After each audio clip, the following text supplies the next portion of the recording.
ટીવાય B.Sc home science semester 5 paper number 6 nutrition અને fitness વિષય અંતર્ગત ચેપ્ટર નંબર 5 રમતવીરોનું પોષણ. રમતવીરના દેખાવના સંદર્ભમાં આહાર અને પોષણના અભ્યાસને રમતવીરોનું પોષણ તરીકે ઓળખવામાં આવે છે. હાલમાં રમતગમતની તાલીમ સ્ટ્રેન્થ સ્પોર્ટ્સ માટે સ્પોર્ટ્સ ન્યુટ્રિશનને ખૂબ જ મહત્ત્વ આપવામાં આવે છે. સ્પોર્ટ્સ ન્યુટ્રિશન એ તંદુરસ્તીની ગ્રોથ અને ફિઝિકલ પરફોર્મન્સ વધારવા અને જાળવવા માટેનું વિજ્ઞાન છે. તે શરીર માટેના જરૂરી પોષક તત્વો સાથે સંકળાયેલા છે. જૂના જમાનામાં ગ્રીક અને રોમનમાં જ્યારે ઓલિમ્પિક રમતો રમાતી ત્યારે માઇલો કે જે રેસલર હતો તેણે સતત 5 વખત સુવર્ણચંદ્રક મેળવ્યા હતા, જેના માટે તેનો આહાર કારણભૂત હતો. તે દરરોજના 9 કિલો માંસ, 9 કિલો બ્રેડ અને 8.5 લીટર વાઇનનું સેવન કરતો.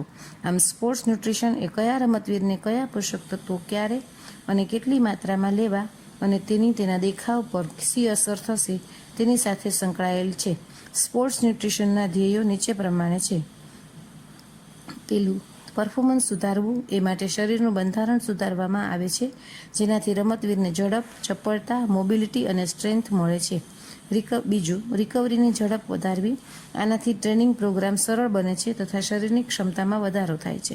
ત્રીજું, પ્રેક્ટિસ અને સ્પર્ધા દરમિયાન વધારેમાં વધારે શક્તિ ઉપલબ્ધ બને છે. ચોથું, સ્ટ્રેટેજિક ડાયટ બનાવવો અથવા લેવો, જેથી રમતવીરની ઇમ્યુનિટીમાં વધારો થાય. પાંચમું, ઓવરઓલ તંદુરસ્તી જાળવવી.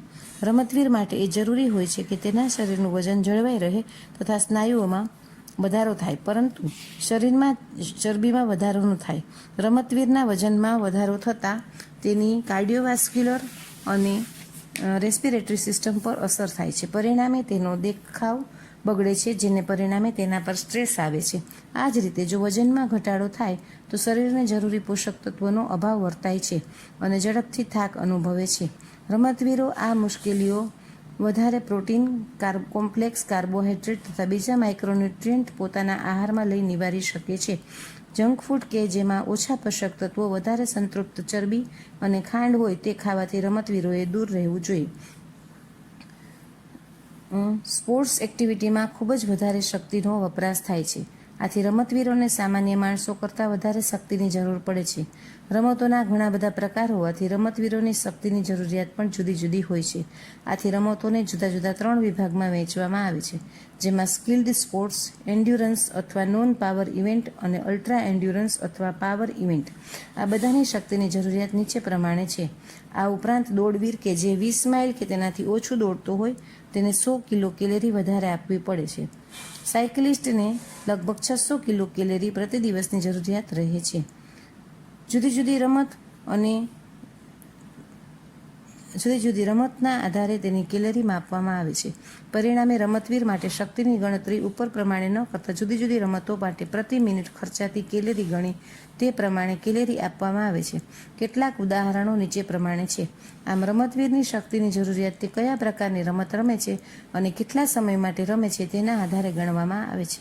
ખુરશીમાં બેસવું તો 1 મિનિટમાં પ્રતિ મિનિટે 1.40 કિલો કેલરી વપરાય છે. તેવી જ રીતે દોડવામાં 7 કિલોમીટરમાં 9 કેલરી વપરાય. સીડી ચડવી એમાં 8 થી 11, સાયકલિંગમાં 7, ઘોડેસવારીમાં 8, જિમ્નાસ્ટિકમાં 3, વોલીબોલમાં 3.5, ગોલ્ફમાં 5, ક્રિકેટમાં બોલિંગમાં 5.2, ટેનિસમાં 7.1, સ્વિમિંગમાં 10 થી 12, સ્કીઇંગમાં 9.9 થી 10.8, ઊભવામાં 1.65, દોડવામાં 20, સાયકલિંગમાં 4.5, સાયકલિંગમાં 11, જિમ્નાસ્ટિકમાં બેલેન્સિંગમાં 2.5, જિમ્નાસ્ટિકમાં હાથની કસરતોમાં 6.5, બોલિંગમાં 4.5, ક્રિકેટમાં ફિલ્ડિંગમાં 3.9, ફિલ્ડિંગમાં ક્રિકેટમાં 6, ફૂટબોલમાં 8.9 અને ક્રોસ કન્ટ્રીમાં 10 થી 6.0. એન્ડ્યુરન્સ અને અલ્ટ્રા એન્ડ્યુરન્સ રમતવીરો અને તેનું આહાર આયોજન. સામાન્ય રીતે એન્ડ્યુરન્સ એ ફિઝિકલ ફિટનેસનો એક બેઝિક ઘટક છે. આથી દરેક રમતવીરો પોતાની રમતને અનુરૂપ થોડાથી વધારે પ્રમાણમાં સ્નાયુઓ અને હૃદય તથા ફેફસાની ક્ષમતા ધરાવતા હોય છે. બધા જ રમતવીરો માટે એન્ડ્યુરન્સ મહત્વનો ઘટક હોવાને કારણે તેનું વર્ગીકરણ કરવું આવશ્યક છે. 30 મિનિટથી 4 કલાક સુધીની રમત ટ્રેનિંગ એક્ટિવિટી કરતા રમતવીરોને એન્ડ્યુરન્સ રમતવીર અને 4 કલાકથી વધારે એક્ટિવિટી કરતા રમતવીરને અલ્ટ્રા એન્ડ્યુરન્સ રમતવીર તરીકે ઓળખવામાં આવે છે. રમતવીરોને તેની રમતને અનુરૂપ સ્પર્ધા દરમિયાન તેમજ તાલીમ દરમિયાન પણ ઘણી બધી કેલરીની જરૂરિયાત રહે છે. 6000થી 8000 કિલો કેલરી અલ્ટ્રા એન્ડ્યુરન્સ માટે સામાન્ય છે. આથી રોજિંદી કેલરીની જરૂરિયાત પૂરવા માટે આહાર પર ખૂબ જ ધ્યાન આપવું પડે છે.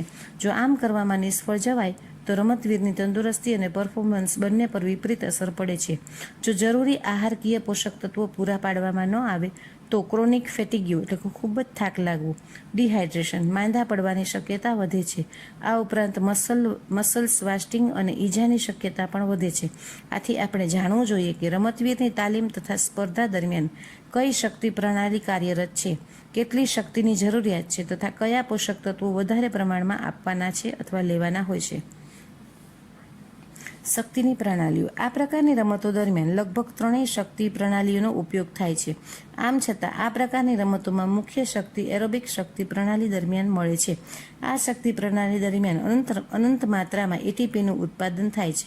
આ શક્તિ પ્રણાલીનો મુખ્ય ગેરફાયદો એ છે કે એટીપીનું ઉત્પાદન ઝડપથી થતું ન હોવાથી એન્ડ્યુરન્સ અને અલ્ટ્રા એન્ડ્યુરન્સ એક્ટિવિટી દરમિયાન ઝડપ ફોસ્ફાજન અને એનેરોબિક સિસ્ટમની સાપેક્ષે ધીમી હોય છે. એરોબિક સિસ્ટમ દરમિયાન ઉત્પન્ન થતા એટીપીના દરને એટીપી પાવર તરીકે ઓળખવામાં આવે છે. રમતવીરનો એટીપી પાવર જેટલો વધારે તેટલું તેનું પરફોર્મન્સ સારું હોય છે. રમતવીરો માટે જરૂરી શક્તિની ગણતરી.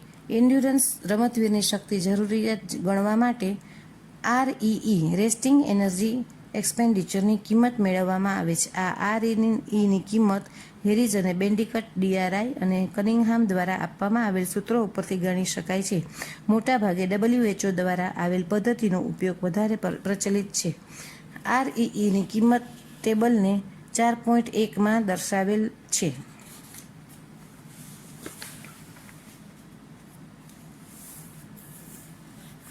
ત્યાર પછી છે કાર્બોહાઈડ્રેટની ગણતરી. હાલમાં એન્ડ્યુરન્સ રમતવીરની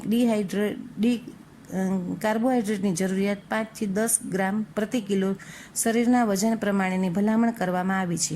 આથી કોઈ પણ રમતવીરની કાર્બોહાઈડ્રેટની જરૂરિયાત ગણી શકાય છે. કાર્બોહાઈડ્રેટની ઓછી કરવા માટે તેની શક્તિની જરૂરિયાતના આધારે ગણવામાં આવે છે. રમતવીરની શક્તિની જરૂરિયાત 2587 થી 3880 હોય છે. કાર્બોહાઈડ્રેટની જરૂરિયાત ગણવા માટે કાર્બોહાઈડ્રેટમાંથી મળતી શક્તિનું ટકાવારી પ્રમાણ ગણવામાં આવે છે અને તેની કુલ શક્તિની જરૂરિયાતના કેટલા ટકા થાય છે તે પ્રમાણ પણ મેળવવામાં આવે છે. ત્યારબાદ તેની જરૂરિયાત નક્કી કરાય છે. 1 ગ્રામ કાર્બોહાઈડ્રેટમાંથી 4 કિલો કેલરી મળે છે. તેથી 318 ગ્રામમાંથી 1272 કિલો કેલરી થશે, જે તેની શક્તિની જરૂરિયાતના ટકા છે. એન્ડ્યુરન્સના રમતવીરની કાર્બોહાઈડ્રેટની જરૂરિયાત 50 થી 65% હોય છે, જ્યારે 336 ગુણ્યા 4 એટલે 2544 અને તે શક્તિ 3880ના 65.66 બરાબર 66% થાય છે. આથી રમતવીરની કાર્બોહાઈડ્રેટની જરૂરિયાત 318 ગ્રામ થાય છે. પ્રોટીનની ગણતરી. સામાન્ય રીતે રમતવીરો માટે પ્રોટીનની જરૂરિયાત 1.1 થી 2 કિલોગ્રામ પ્રતિ કિલો શરીરના વજન પ્રમાણેની ભલામણ કરવામાં આવે છે. પ્રોટીનની જરૂરિયાત રમતવીરો માટે નીચેના મુદ્દાઓને ધ્યાનમાં રાખીને ગણવામાં આવે છે. જેમ વધારે કલાક અને ભારે કસરત થાય તેમ પ્રોટીનની જરૂરિયાતમાં પણ વધારો થાય છે. આથી સામાન્ય અથવા રિક્રિએશનલ એથ્લેટ માટે 1.1 થી 1.4 અને ઇલાઇટ એથ્લેટ કે જેઓ વધારે કલાક તાલીમ કરે છે તેને 1.7 થી 2.0 પ્રતિ કિલો શરીરના વજન પ્રમાણેની જરૂરિયાત હોય છે. બીજું, વજનમાં વધારો કે ઘટાડો કે જાળવણી કરવી હોય ત્યારે જે રમતવીરોને વજનમાં વધારો કરવો હોય અથવા તો વધારે પ્રમાણમાં તાલીમ પ્રોગ્રામ કરતા હોય તો 1.7 થી 2.0 અને વજનની જાળવણી કરવી હોય તો તેના માટે 1.1 થી 1.7ની ભલામણ કરવામાં આવે છે. ત્યાર પછી છે ચરબીની ગણતરી. એન્ડ્યુરન્સ રમતવીરો માટે ચરબી એટલે કે ફેટનું મહત્વ ઘણું છે. આ પ્રકારના રમતવીરો માટે કાર્બોહાઈડ્રેટ 50થી 65% પ્રોટીન 12થી 20% જરૂરી હોય છે. આથી બાકીના 20થી 35% એ ફેટમાંથી શક્તિ મળવી જોઈએ. રમતવીરોને આપણે કાર્બોહાઈડ્રેટ અને પ્રોટીનની ગણતરી કરેલી છે, આથી તેને મળતી કેલેરી નીચે પ્રમાણે ગણી શકાય. પ્રોટીન અને કાર્બોહાઈડ્રેટમાંથી મળતી કેલેરી 1705, ચરબીમાંથી મળતી કેલેરી, કુલ કેલેરી પ્રોટીન અને કાર્બોહાઈડ્રેટમાંથી મળતી કેલેરી. આથી 885 કિલો કેલેરી ચરબી મળવી જોઈએ. 1 ગ્રામ ચરબીમાંથી 9 કિલો કેલેરી મળતી હોવાથી એને 98 ગ્રામ ચરબી લેવી જોઈએ. આમ રમતવીરને 2587 કિલો કેલેરીવાળો આહાર કે જેમાંથી 318 ગ્રામ કાર્બોહાઈડ્રેટ, 108 ગ્રામ પ્રોટીન અને 98 ગ્રામ ચરબી મળી રહે તેવું આહાર આયોજન કરવું જોઈએ અથવા તેવો આહાર લેવો જોઈએ. આમ રમતવીરની જરૂરિયાત જે છે એ આપણે જોઈએ. હવે નેક્સ્ટ લેક્ચરમાં રમતવીરની વિટામિન્સની જરૂરિયાત શું છે તે આપણે જાણશું.